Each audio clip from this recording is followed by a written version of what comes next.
Bienvenidos a este episodio grabado desde Mercado Ad Studios en Adweek. Tengo una invitada muy especial, Ana Laura Lizárraga, PR and Culture and Transformation Head en Diageo. ¿Cómo estás? Muy bien, muchas gracias por la invitación. Tú tienes experiencia ya de muchos años previo a esta estandarización. ¿Me puedes platicar un poquito como tu background para que la gente te conozca mejor? Sí, pues bueno, actualmente lidero el equipo de PR y Cultura para Diageo México.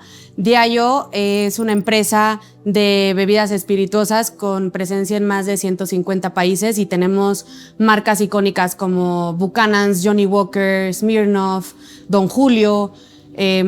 Pues somos como los brand builders por excelencia, ¿no? Hay muchas marcas y muchas empresas que ya entendieron el beneficio de hacer marketing cultural, pero justo te platicaba que tuve la oportunidad de trabajar hace más de 10 años en Adidas, y Adidas, pues la verdad es que siendo una empresa europea venía de años luz de entender que hablar el mismo idioma que el consumidor y hacer un marketing súper involucrado en la cultura de la audiencia a la que le estaban comunicando tenía muchos beneficios de negocio. Entonces, desde hace 10 años empiezo a tomar estos temas de marketing cultural y entretenimiento y cómo hacer que el producto sea parte de la vida del consumidor y no nada más un ad que ves cuando abres tu celular o ves la tele, ¿no? ¿Cómo se entra a este mundo? O sea, ¿cuál fue tu camino de empezar a entrar a este mundo del marketing cultural? ¿Y cómo definirías esto, marketing cultural, no? Pues mira, yo entré estudiando comunicación, Okay. Y con el paso del tiempo me fui dedicando a las relaciones públicas. Pero llega un punto, y creo que las industrias nos empezamos a dar cuenta que ya las relaciones públicas no eran suficientes. Necesitábamos ir como un punto más allá de entendimiento del consumidor que te lleva a la cultura, ¿no? Y hablar de cultura también es algo bien subjetivo, porque la cultura es todo. Es cómo nos vestimos, cómo nos tomamos nuestro tequila preferido, a dónde vamos. La cultura es el tipo de juego, el gaming, cómo pasamos nuestro tiempo libre. O sea, la cultura es como muy amplio y muy subjetivo, pero a la vez muy poderoso. Entonces, creo que el camino ha sido recorrido hacia entender que mientras más conozcas al consumidor y mientras más hables su mismo idioma y mientras más te involucres de manera cultural, los comportamientos de la audiencia van a modificarse y vas a poder tener una percepción mucho más real de tu producto. La cultura está marcada por las nuevas series que salen, por el nuevo disco de Taylor Swift. Claro. Eso es entretenimiento, ¿no? Eso es un driver mundial. Mientras más entendamos eso y podamos hacer un merge entre nuestros productos y lo que ya está motivando la conversación de nuestra audiencia, ese es el link poderoso, que no todas las marcas están sabiendo cómo hacerlo o lo hacen sin un entendimiento muy en profundo del consumidor, entonces como que se quedan por encimita, ¿no? Pero, por ejemplo, ese entendimiento de cultura, de estar presente, ¿qué tanto tú lo ves, por ejemplo, con el cambio de la industria, el surgimiento incluso del influencer marketing, ¿no? O sea, como que ese cambio de una comunicación que antes cuando menos yo percibía que era muy aspiracional de yo quiero ser como esa marca, yo quiero ser como este futbolista que me está vendiendo este desodorante, a un tacto mucho más humano de decir yo no quiero ser como él, yo soy él, o sea, yo soy como esa persona. Claro. Yo me siento parte de la cultura que está representando la marca. Y también entender un poco cuál es la aspiracionalidad. Si la aspiracionalidad es solo tener dinero y ser famoso, Sí. o la aspiracionalidad va mucho más a valores, ¿no? Al camino recorrido, y ahí es donde tú puedes conectar con los valores de tu marca. Pero creo que el mayor cambio de paradigma de la industria ha sido entender al marketing cultural o de entretenimiento, porque antes lo pensabas como un plus, como un nice to have en tu campaña, no el core. Y ahí es donde creo que ha ido modificando año con año a entender que si tú haces una campaña súper enrutada en la cultura y además tienes herramientas que puedan medir el paso a paso de todo tu omnicanalidad, ahí es donde es como lo rico de poder tener tanta data. Hace 15 años esa data no la teníamos. Hace 15 años era, pues voy a contratar a Roberto porque tiene 1000 seguidores en su Instagram.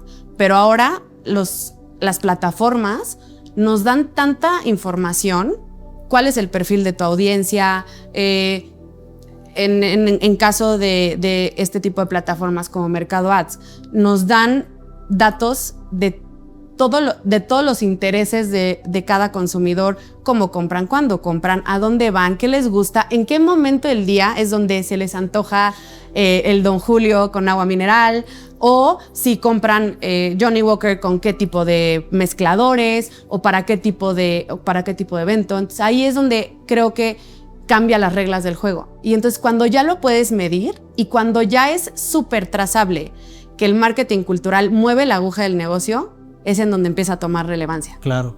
Sí, he estado escuchando muchas pláticas pues comparando en general la industria del marketing y su evolución a lo largo de los años, y justamente tener plataformas como Mercado Ads que te dan tantos datos y tanta información sobre tu audiencia, tu demografía, tus usuarios, inclusive tu copy, o sea, del rendimiento de todo lo que haces, pues ha cambiado también bastante el juego, ¿no? Quizá antes podías aventarte un pitch y dar como muchos supuestos y hacer muchos ojos de buen cubero. Hoy en día con los datos, ¿cambió el juego? ¿Has sentido que cambió el juego? O te vas muy por el textbook, ¿no? Sí. Siempre tiene que tener un call to action para que realmente haya una acción de parte del consumidor. Y justo venimos de una reunión esta semana que sorprendentemente el asset que mejor performeó durante todo el durante los últimos 6 meses de la pauta que tuvimos, no fue un asset que tenía un call to action. Era un asset que estaba directamente relacionado a un momento cultural que nuestro perfil de audiencia que estábamos targeteando era súper relevante, que fue nuestra campaña de Johnny Walker a lo boricua. Estuvimos el patrocinio de la residencia de este artista puertorriqueño súper conocido. Esta residencia magna en Puerto Rico, tuvimos ese patrocinio y era un asset que no te decía dale click, ve y compra, gana boletos, solamente era un asset que te comunicaba que Johnny Walker lanzaba un drink que se llamaba Bad Johnny. Ok. Y con todo el arte en un look and feel parecido a la residencia de Puerto Rico, y ese fue el asset que mejor performó. Sí. Que nunca hace 10 años lo hubieras creído. Claro. ¿No? Porque el textbook te dice que siempre tiene que haber un call to action, pero no. Ahorita te estás dando cuenta y con toda esta data que vamos teniendo, que es mucho más poderoso estar apalancado a un momento cultural clave que el call to action a dale clic aquí y compra. Cuando dices es el que mejor performea, hay distintas definiciones de ese performance. Hay uno de awareness, a lo mejor hay uno de conversión, sí. O todo llega finalmente a conversión. Mira, los KPIs que más nos llaman la atención de principio desde el área de PR y cultura son engagement, porque entonces quiere decir que realmente estás dándole al clavo al insight y realmente estás hablando de lo mismo que le está interesando a tu consumidor. De ahí que el engagement para nosotros es el rey, porque entonces quiere decir que 1, elegiste bien el asset, 2, elegiste bien el copy y 3, elegiste bien el momento cultural al cual hablarle. Ya después vienen otras métricas de fue la plataforma correcta, hubiera sido más poderoso un audiovisual o solo una imagen estática, y ya son performance mucho más de cada plataforma. Pero yo creo que para nosotros lo más importante es el awareness y en verdad construir una marca en donde la audiencia lo sienta afín, un producto que es para mí, que me lo están mostrando en el momento que necesito que me lo muestren. Sí, también el tema del engagement orgánico se acaba volviendo clave porque creo que muchas veces la manera, correcta entre comillas de hacerlo, es pues algo que funciona orgánicamente. Cuando le metes dinero a esa conversión se acaba manteniendo. Cuando notas que hay un asset que está agarrando tracción orgánica, es el momento de pautarla, porque quiere decir que orgánicamente sí está conectando con el consumidor. En el engagement rate o en esta tasa de comentaron en el post, participaron en la dinámica, no sé, depende de qué sea el post, pero cuando agarra tracción es el momento adecuado de decir, ok, le estamos dando al clavo. En el formato, en el momento y en el tema que estamos abordando, ese es el momento de ponerle pauta. Pero justo, ese es lo rico de ahora tener esos datos, porque hace 15 años, pues igual y no era tan claro. ¿Y hay tropicalizaciones dependiendo de las plataformas, los canales en donde estás haciendo publicidad? Yo creo que eso es vital. O sea, tú no puedes tener el mismo asset en una plataforma que en otra, en una plataforma de social, que en una plataforma de e-commerce, claro. Porque son objetivos totalmente diferentes. No es lo mismo poder poner un post en Instagram que hacer un post que te redirija a un e-retailer. ¿Me explico? Sí. Tiene que ser diferente a fuerza, porque aparte el consumidor se mete se mete a diferentes plataformas con diferentes fines. Probablemente en Instagram no te metes a comprar. Sí. O sí, quién sabe, depende del perfil. Pero sí, es base, esta forma de hacer marketing de tengo este asset y nada más lo convierto en diferentes tamaños para adecuarlo a diferentes plataformas, ya fue. Sí, ya. O sea, sí, ya fue. No compites, sí. Si claro. lo sigues haciendo, pues sí, estás outdated totalmente. Retomando esta parte de cuando estuviste en Adidas y tus inicios, ¿qué crees que entendieron antes de ti? O sea, ¿cómo se empezaron a dar cuenta de que había un cambio en la manera en la que se debería hacer publicidad y cómo se empezó a eso a reflejar? Mira, una de las cosas que me gusta mucho platicar de mi paso por Adidas fue que viniendo de una empresa europea, yo reportando al equipo en Europa, sí tenían unos 5 o 6 años ahead de las tendencias que iban a venir en cuestiones de lifestyle, porque yo estaba dedicada a la línea de lifestyle. Y justo habían entendido este hecho que ya venía y que ahorita pues obviamente ya lo puedes ver, que está de moda estar en tenis y puedes ir en tenis a todos lados, incluyendo al antro de moda. Eso hace 12 años no existía. Sí. Tú, siendo mujer, tenías que ir de tacones, ¿no? O sea, de minifalda, tacón y arreglada muchísimo. Y ellos allá viviendo en el futuro dijeron, no, los tenis van a ser the next thing. Para mí ese es como uno de los mejores ejemplos que yo tengo en mi paso por Adidas. Y tengo un ejemplo de ahorita que tenemos con Diageo, que se me hace uno de los insights más poderosos que hemos tenido en los últimos años en la industria de las bebidas. De repente, hace más de 2 años y medio, detectamos que hay una conversación allá afuera en donde empiezan a decirse que eres una señora. Eres una señora de las plantas, eres una señora de las lomas, eres la señora de los gatos. Y hay memes y hay una conversación digital allá afuera que existía. Baileys entiende que hay una barrera hacia su producto porque es de señoras, ¿no? El Baileys que solo toma mi tía cuando va a platicar el chisme con mis otras tías. Y en vez de como prove them wrong y decir, no, yo voy a ser cool y voy a atacar a los jóvenes para que vean que soy cool, fue como, let's embrace it. Claro. Sí somos de señoras, pero la señora no es la mujer de más de 60. También está la señora de las plantas que tiene 20 años y se preocupa más por sus plantas que cualquier otra cosa en el mundo. Y también está la señora de los gatos que tiene 13 gatos y son su vida y su adoración. Y también está la señora de las lomas porque te das estos gustitos culposos. Entonces, con ese insight bien rico y bien interesante, Baileys saca una campaña que se llama El número 1 de las señoras. Y no sabes el performance que ha tenido esa campaña. ¿Por qué? Porque le dio al clavo en una forma de denominar a un arquetipo, llamémosle así, y se lo adueñó. Entonces sí somos señoras, pero todos somos una señora, ¿no? Sí. Entonces, no sabes los niveles de engagement que tuvimos. Te estoy hablando de engagement del doble de porcentaje de nuestros benchmarks. Te estoy hablando de que teníamos como una frontera bien grande con los hombres, porque pues es un licor y es rico y es suavecito, entonces como que no era tan appealing a los hombres y de repente, ¡pum!, esta campaña atrae más de 200,000 drinkers hombres. Okay. Porque se relacionan con decir, bueno, sí soy la señora de las plantas. Sí lo soy. Y entonces hubo una conexión cultural buena y además de repente empieza a haber, no sé si seguro lo has visto, de un año para acá empieza como todo este amor a la nostalgia. Claro. Y de repente abren lugares destinados a escuchar música de dolidos y cantarlo a pulmón, ¿no? Sí. Que es súper de señora eso. Ajá. Y luego viene el revamp de este fenómeno cultural que se llama Mentiras. Ok. Que es un musical de señoras. Vas ahí a cantar Emanuel, Lupita D'Alessio, como si fuera de tu época, porque aparte si tú ves los demográficos de Mentiras, no es una audiencia boomer, somos millennials sin Gen Z. O sea, yo tengo a mi sobrina de 7 años cantando La Secretaria.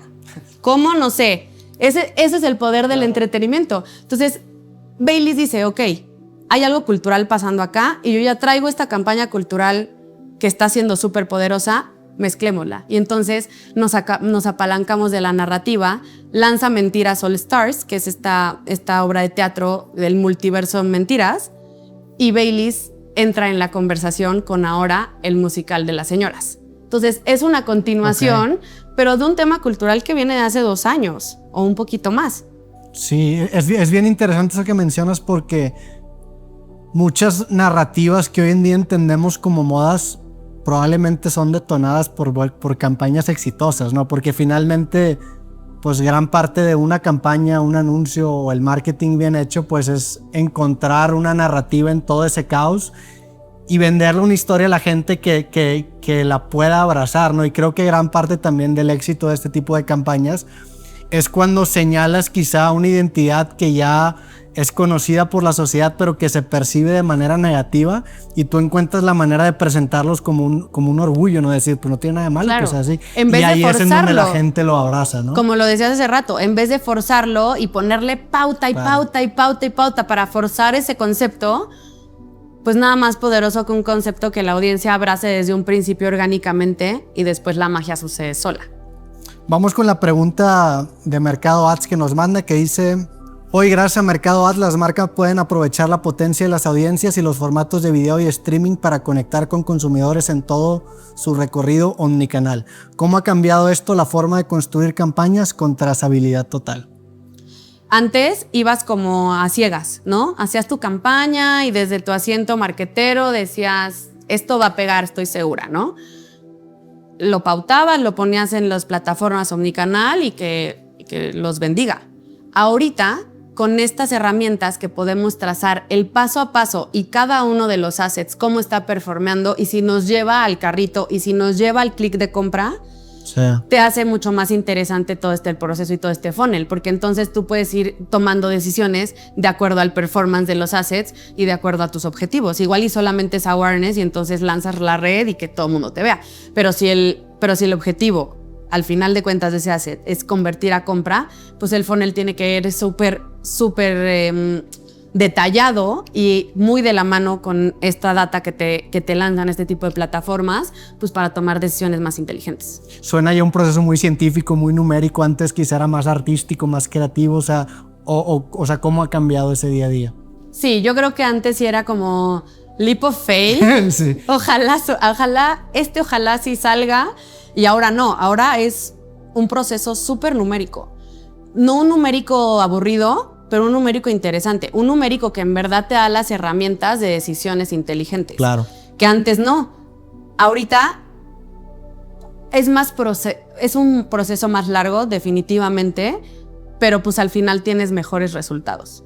Sí, ¿y se le apuesta más al volumen? ¿O tú como producto sabes perfectamente a quién le hablas y escoges tu audiencia? Yo creo que justo más que volumen es un tema de segmentación, porque por volumen tú puedes crear 4,000 assets, pero estás gastando una fortuna en producción, postproducción, herramientas, agencias, fees, etcétera, etcétera, y pasa mucho, ¿no? Que de repente es una campaña y 47 assets y usas 2, y de ese 2 performa bien 1. Sí. Entonces, ya se fue una fortuna en la creación de estos assets. Creo que aquí the name of the game tendría que ser la segmentación y el conocimiento puntual del consumidor.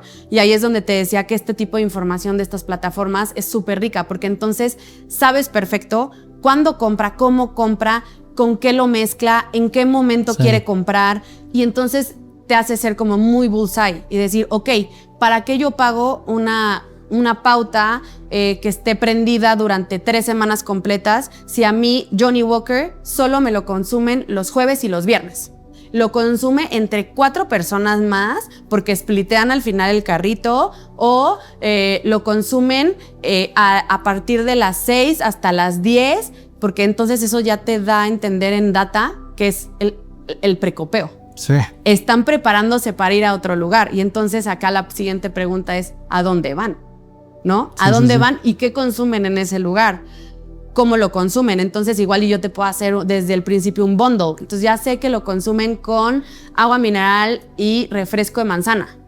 Pues entonces yo desde un principio te presento en esa misma imagen mi botella de Johnnie Walker con el agua mineral, con el refresco de manzana, con vasos para compartir. Y entonces hay cosas muy sutiles que te conectan, que dices, claro, esto es lo que necesitaba para el precopeo en mi casa, me lo resuelve. Porque además estamos en la era de que necesitas todo resuelto. Y por ejemplo, ¿hay algo que creas tú que escapa de los números? Una, me parece que la consistencia es importante para no confundir al consumidor, porque de repente parece que las marcas están esquizofrénicas. Un día me dices A, otro día me dices B, ¿no? Creo que es una de las cosas que en Diageo entendemos muy bien y somos súper consistentes en la forma en cómo yo te voy a presentar mis productos. Y la segunda, y creo que es un poco más intangible y no, ahí te va. Creo que tenemos que ser bien específicos en el momento cultural en donde vamos a querer hacer la comunicación. ¿Nos vamos a subir a una conversación que ya existe? Sí. Entonces, ¿cómo nos vamos a subir? Yeah. Esa va a ser la diferencia y te lo decía. Estábamos revisando unos ads y literalmente el mejor performance no fue un audiovisual súper creativo con AI. Fue una imagen que nada más te hacía entender que Johnnie Walker traía a Johnnie Walker a lo boricua con esta residencia. Fin. Sí. No puede ser que ese sea el mejor performance. Y le rascamos de, a ver, ¿por qué? ¿En qué horario se pautó? Y genuinamente fue por la relevancia cultural que tiene este artista en la audiencia en la que estábamos targeteando. Es el artista más escuchado en el mundo. Claro. Y así podemos irnos como mucho más segmentado hacia cosas locales.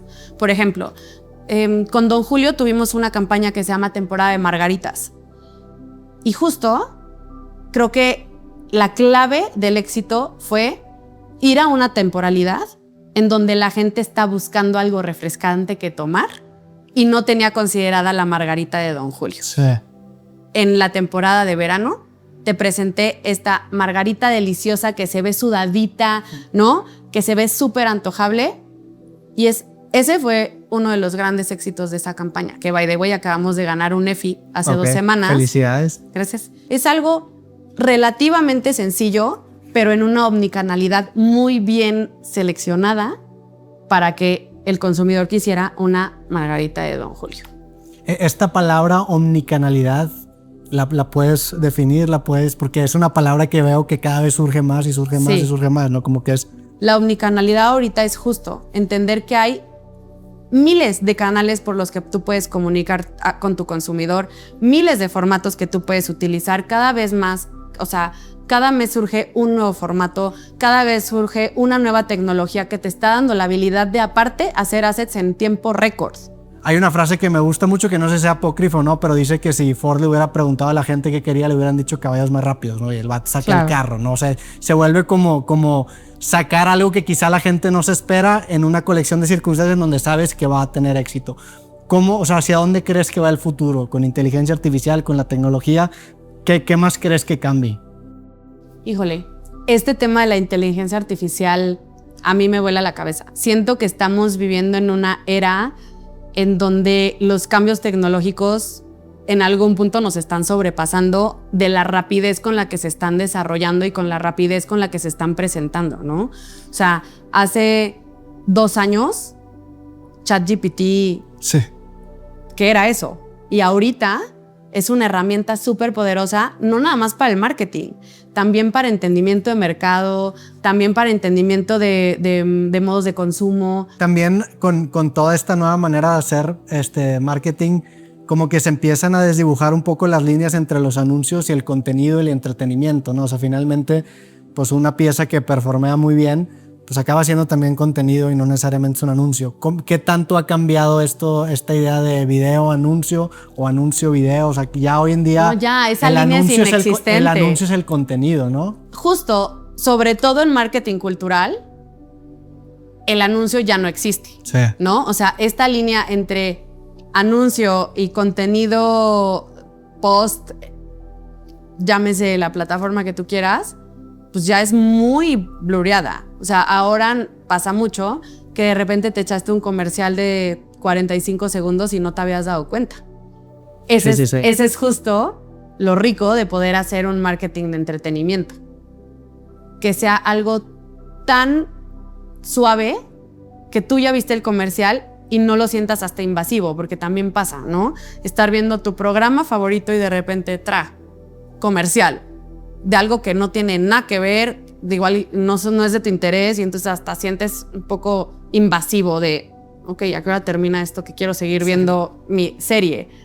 De repente ya están haciendo estos contenidos de entretenimiento tan sutiles que te estás echando el comercial sin ni siquiera saberlo y lo disfrutas y lo agradeces porque sigue la narrativa de la serie o sigue la narrativa de la historia que estaba viendo antes o utiliza los mismos personajes, que eso es una de las cosas más ricas de poder hacer marketing de esta manera.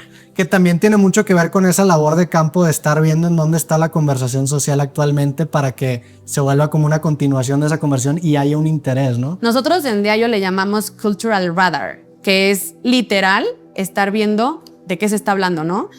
Estar por estar en la conversación no te va a llevar a nada bueno y es más, hasta te va a backfirear porque pues ahora las audiencias son bien específicas, o sea, las audiencias ya no toleran muchas cosas, ¿no? Sí. Cuando ya de repente hay una marca que no está siendo true to the values, te lo hacen saber y se quejan y lo ponen en redes y hacen movimientos y hacen hashtags, ¿no? De decir, no nos parece. Entonces también es mucha más responsabilidad hacia los marqueteros el decir, ok, tengo que entender más, primero tengo que entender bien mi marca, cuáles son sus valores, cuál es el ADN y luego tener este radar cultural y decir, ok, ya detecté esa y hace todo el sentido con el ADN de Smirnoff, que es la diversidad y la inclusión. O más bien, detectas la conversación y dices, ok, está hablando de la diversidad. ¿Cuál de nuestras marcas tiene el right to talk? Porque no todas van a hablar de lo mismo, ni todas han abonado hacia el mismo tema consistentemente. Ah, ok, ese es Smirnoff, perfecto. ¿Cuál es la voz de Smirnoff? Porque no todas las marcas tienen la misma voz. Y ahí es donde la magia sucede, donde hace sentido la marca con la tendencia. Tú hoy en día manejas un portafolio de distintas marcas, estás muy metido obviamente con bebidas alcohólicas. ¿Cómo son los cambios de comunicación entre una bebida y otra y cómo es ese ejercicio de ponerle una personalidad a la marca? Mira, hay unos intrínsecos del producto que te la va a dar solita. Por ejemplo, Don Julio, siendo el tequila más amado de México, claim comprobado, con data, con estudios, siendo el tequila más amado de México, entonces su ADN es la mexicanidad. Acá el rol de Don Julio es mostrar la mexicanidad con el toque contemporáneo.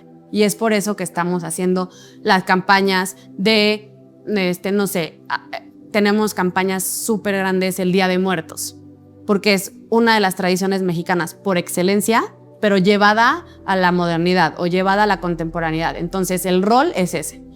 ¿Qué hicimos en Día de Muertos? Hicimos una ofrenda que integramos AI, entonces tú grababas tu botella con la persona a quien estabas recordando en ese día tan importante, la ponías en un set con inteligencia artificial, se leía como un QR code y entonces te llegaba un pensamiento del más allá de tu ser querido que estabas recordando. Pero todo esto es alimentado de data. Sí. Tú cuando metías tus datos y grababas tu botella, tú decías, ok, ¿para quién lo quieres grabar? No, pues mi abuelita Lupita. Y un recuerdo que tengas de ella. No, pues cuando cocinábamos juntos y pasábamos tiempo en la cocina. Y entonces tú ponías la botella con apalancados de esta inteligencia y la modernidad que hablamos de Don Julio, llegaba este pensamiento del más allá que decía, te seguiré, sígueme recordando en cada momento que pases en la cocina. Era algo súper personal. Entonces, en esta podría pensarse que es solo una activación de marca, fue una conexión emocional brutal. Sí. Te estoy hablando de que la gente lloraba. Claro. Y entonces haces una conexión bien bonita entre una tradición mexicana presentada con Don Julio o enabled por Don Julio, en donde haces una conexión a tus raíces, a las tradiciones y tocas fibras emocionales que pues ese es el objetivo absoluto de una marca, ¿no? Sí, que te lleves emociones. a una emoción de esa activación. Entonces, los perfiles son muy claros. Hablaba de Smirnoff. Smirnoff consistentemente tienen en su ADN la diversidad y la inclusión. Es por eso que año con año, en el mes de Pride, Smirnoff es nuestra bandera. ¿Por qué? Porque Smirnoff también consistentemente ha hecho acciones de marca en pro de fundaciones que apoyan a la comunidad LGBT,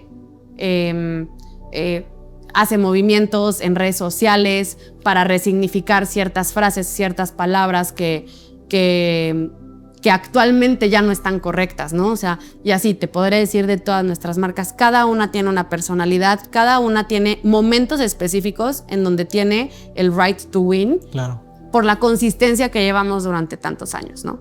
Pues bueno, Laura, te agradezco mucho, la verdad, tu tiempo. Podríamos seguir conversando de muchas campañas, porque también gran parte de lo bonito de este trabajo es que, pues al clavarte tanto en el elemento cultural, me imagino que cada experiencia te deja un aprendizaje y un entendimiento también de quiénes somos nosotros, quiénes somos tanto como consumidores, pero también nosotros como cultura, ¿no? Entonces, agradecemos de verdad tu tiempo aquí en el espacio de Mercado Ads en Adweek, y pues hacemos la dinámica de cierre, que le tienes que mandar una pregunta a nuestro siguiente invitado, que es José Miguel Migoya, Marketing Director de CAMX en Beiersdorf.